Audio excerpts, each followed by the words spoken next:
On July 21st, 2023, a 16-year-old Che released his debut album, Closed Captions, an 11-song project including songs such as Black China, Blueberry Backwood, Soul, and more.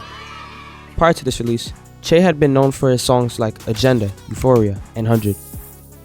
This release was met with many mixed opinions at the time, and there was uncertainty in the community as to whether or not this album was a true Rip Mansion masterpiece.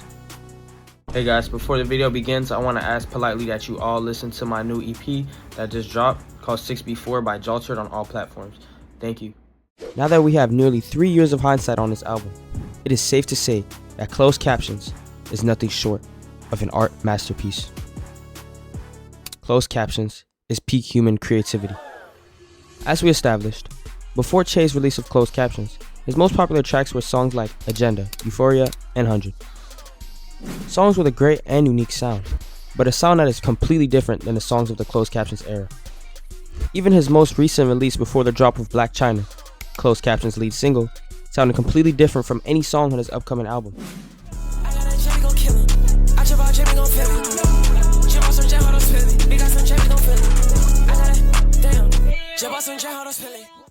This single, which was named Intro, aligns with what was to be the original sound of Closed Captions, which is evident on songs like Sip Mansion with Rich and Miri.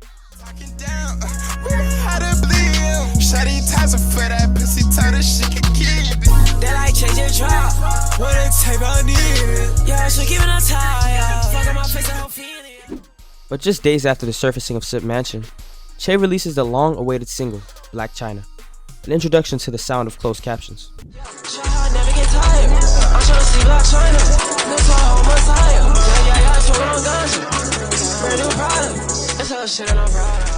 Che completely switches up the style.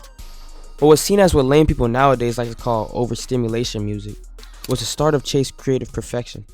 It was a demonstration of his power and possibility in the underground.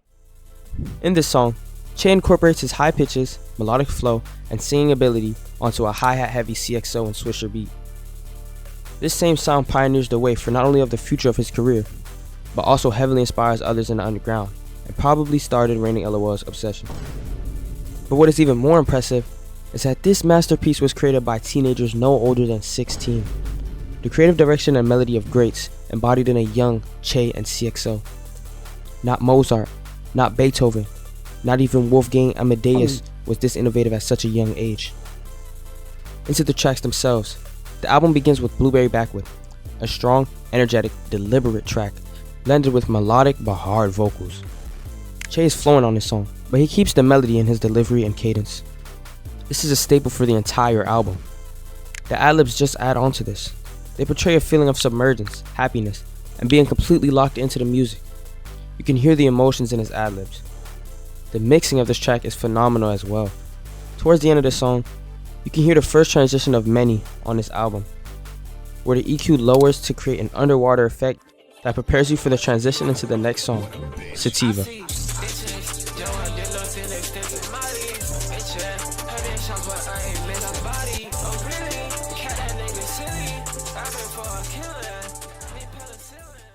This same unique, energetic, and melodic feel continues throughout the album, with notable songs like Soul and question mark that we know and love.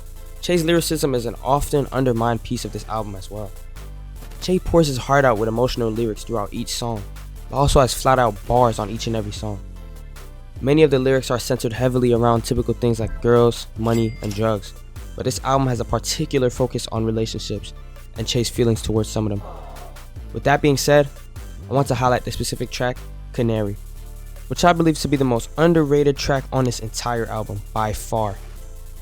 This track's greatness begins before the song even starts with the transition from soul.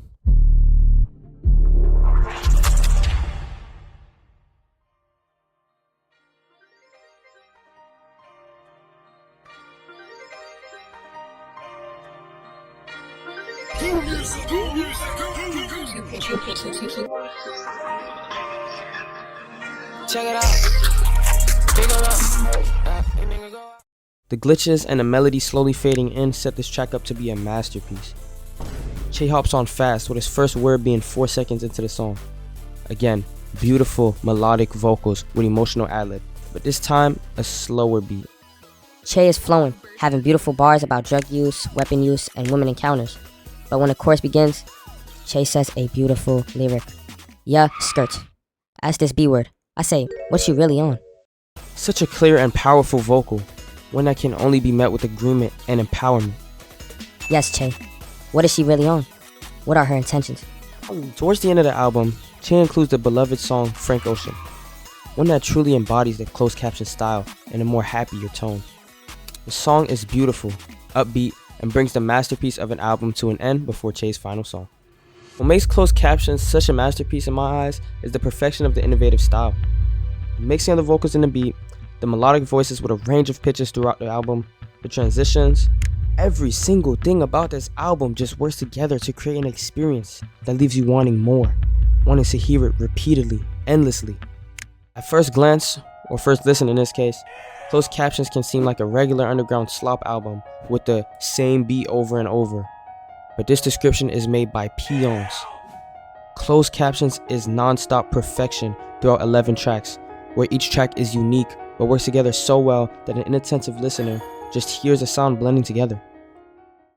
But that is what allows this album to be such a masterpiece. The art sticks out individually, but in a way, it connects each track in a united fashion. Che, CXO, and Swisher, and of course every other person to contribute to this album, played a hand in the creation of a musical epitome of perfection. Thank you for watching. Go listen to my new EP.